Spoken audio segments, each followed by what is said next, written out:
masuk di mata kuliah modifikasi perilaku. Yang mana materi kita pada hari ini dari kelompok 7 adalah terapi desensitisasi sistematis yang memiliki model teknik dalam penanganan ada dua, yaitu in vivo dan imagery. Nah, mata kuliah modifikasi perilaku diampu oleh Bapak Ardian Adiputra, MPSI Psikolog.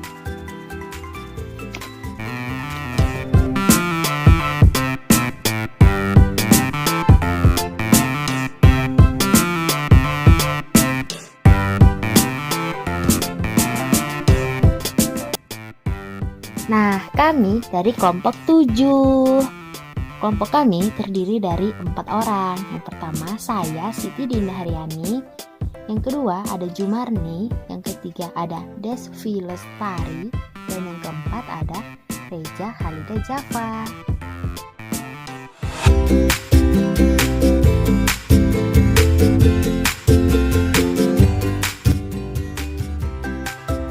Nah, pembahasan kami ada sejarah, definisi, dan manfaat. Juga ada metode in vivo dan imagery beserta cara terapinya. Lalu ada pembahasan jurnal. Mari simak dan perhatikan ya.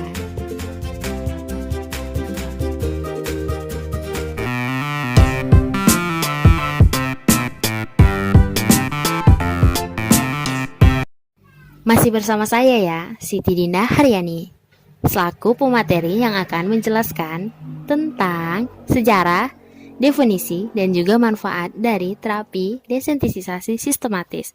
Nah, ada yang tahu nggak sih gimana sih sejarah dari desensitisasi? Kalau belum, nggak usah pusing-pusing mikirinnya. Kami bakal jelasin. Nah, jadi desensitisasi sistematis itu merupakan terapi dari Pavlov yang kemudian dikembangkan oleh psikiater Afrika Selatan yang bernama Joseph Wolf pada tahun 1950. Yang mana desensitisasi sistematis merupakan salah satu jenis terapi yang menggunakan prinsip classical conditioning. Sedangkan untuk definisinya, menurut Dalimunte tahun 2009, desensitisasi sistematis merupakan suatu teknik untuk mengurangi rasa takut atau cemas seseorang dengan memberikan rangsangan yang membuatnya takut atau cemas tersebut sedikit demi sedikit sampai orang tersebut tidak takut atau tidak cemas lagi. Jadi, simpelnya itu seperti ini. Ketika seseorang takut dengan satu hal, nah, untuk melakukan terapinya itu, hal yang ditakutinya itu diberikan secara sedikit demi sedikit sampai orang tersebut tidak akan merasa takut lagi.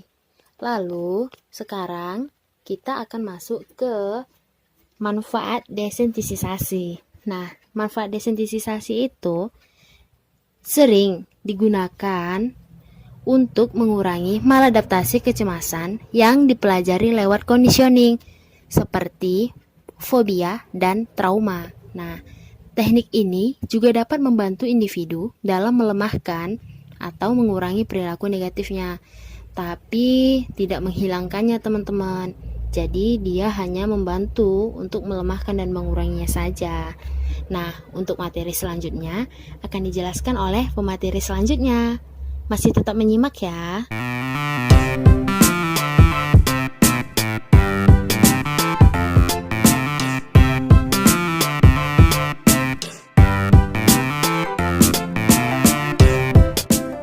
Selanjutnya kita masuk ke model teknik dalam penanganan. Model teknik dalam penanganannya itu ada dua. Yang pertama itu ada desensitisasi in vivo dan imagery. Imagery akan dijelaskan oleh rekan saya nanti.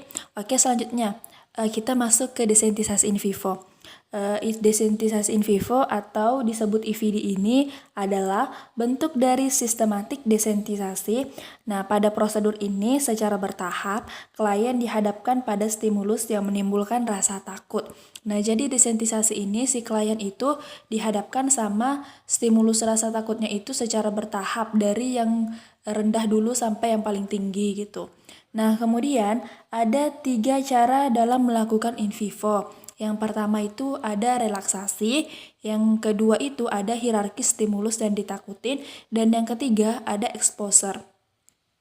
Relaksasi merupakan strategi yang digunakan untuk menurunkan autonomic arousal yang merupakan komponen dari rasa takut dan cemas seperti ketegangan pada otot, detak jantung cepat, dan napas yang tersengal-sengal.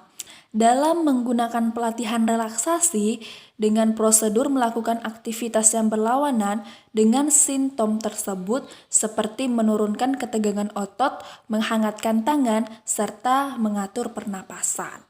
Jadi, teknik relaksasi ini si klien digunakan untuk menurunkan autonomic aurosalnya. Yang kedua ada hierarki stimulus yang ditakutin. Setelah klien menerapkan prosedur relaksasi tadi, terapis dan klien menyusun relaksasi stimulus yang menimbulkan ketakutan tersebut pada klien dengan cara si klien disuruh untuk menuliskan berbagai stimulus yang ia takutin.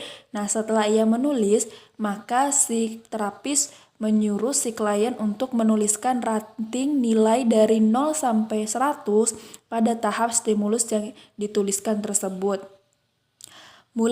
Si terapis akan memberikan terapisnya mulai dari yang kecil atau mulai dari yang rendah sampai yang paling tinggi.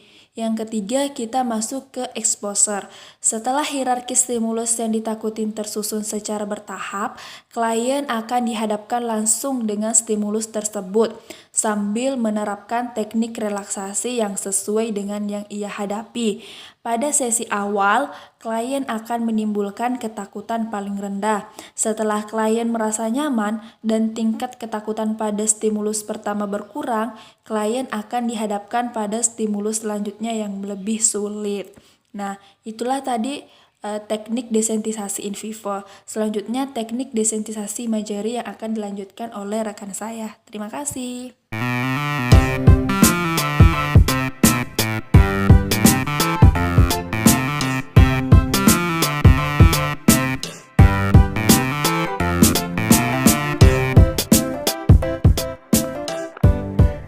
Assalamualaikum warahmatullahi wabarakatuh. Saya Reza Qida Jafa akan menjelaskan tentang model teknik dalam penanganan relaksasi guided imagery. Relaksasi guided imagery atau imajinasi terbimbing atau juga mental imagery atau visualization atau bisa juga disebut imagery merupakan salah satu metode yang dapat digunakan untuk menurunkan kecemasan dengan cara membayangkan suatu keadaan atau serangkaian pengalaman yang disukai atau hal yang menyenangkan secara terbimbing dengan melibatkan indera. Menurut Purnama 2015. Relaksasi guided imagery merupakan suatu keadaan yang dapat mengkaji kekuatan pikiran saat sadar maupun tidak sadar untuk menciptakan bayangan gambar yang membawa ketenangan dan keheningan sehingga dapat mengurangi kecemasan yang terjadi. Dan relaksasi ini efektif untuk mengurangi kecemasan sebelum bertanding. Pokoknya intinya dari relaksasi guided imagery ini dia membayangkan apa yang akan dia lakukan begitu. Baik, sekian dari saya kembalikan ke moderator. Terima kasih Saudara Reza atas penjelasannya. Baik, sekarang kita masuk ke materi selanjutnya yang akan dijelaskan oleh Desvi Lestari.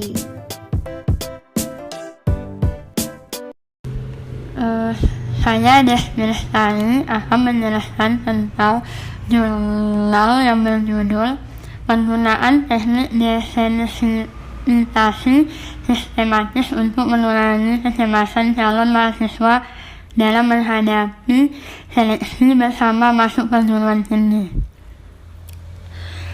Tujuan dari penelitian ini adalah untuk mengurangi kecemasan calon mahasiswa dalam menghadapi seleksi bersama masuk perguruan tinggi negeri melalui konseling dengan teknik desensitisasi sistematis. Masalah dalam penelitian ini terjadi pada kecemasan dalam menghadapi SBMPTN. Penelitian ini bersifat kuasi eksperimental dengan jenis pretest, posttest, dan desain. Subjek penelitian sebanyak 8 calon mahasiswa yang memiliki kecemasan yang tinggi. Teknik pengumpulan data menggunakan angket. Jadi, hasil penelitian menunjukkan kecemasan calon mahasiswa dapat dikurangi menggunakan teknik desensitasi sistematis terbukti dari hasil analisa data menggunakan uji T. Hasil pretest dan posttest menunjukkan bahwa tes itu besar dari T-tabel. Dengan demikian, HA diterima. Artinya, teknik desensitasi sistematis dapat mengurangi kecemasan calon mahasiswa dalam menghadapi seleksi bersama masuk perguruan tinggi negeri tahun pelajaran 2014-2015. Jadi, cara menggunakan teknik desensitasi sistematis yaitu calon mahasiswa yang menjadi sampel penelitian akan diberikan treatment sesuai kesepakatan, yaitu pukul 10 waktu Indonesia Barat pada hari yang berbeda. Pemberian treatment dilakukan kurang lebih selama 60-90 menit. Dan apabila treatment tidak berhasil, maka diulangi kembali. Pada treatment pertama akan dilakukan konseling untuk mengetahui apa saja yang menjadi kecemasan klien dalam menghadapi seleksi bersama masuk perguruan tinggi negeri. Selanjutnya, pertemuan kedua akan dilaksanakan latihan relaksasi. Apabila klien sudah bisa rileks, maka akan dilanjutkan dengan pelaksanaan desensitisasi sistematis sesuai dengan prosedur dan tahap-tahap pelaksanaan teknik tersebut. Dan pertemuan ketiga, evaluasi atau post-test, dan pelaksanaan ini dilakukan dengan individual.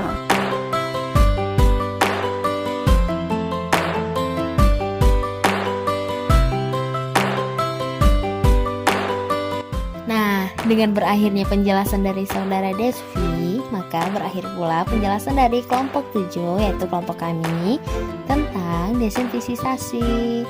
Nah, terima kasih banyak untuk teman-teman semuanya yang telah menyimak dengan seksama dari awal hingga akhir. Semoga ilmunya berkah ya. Akhirul kalam. Wassalamualaikum warahmatullahi wabarakatuh.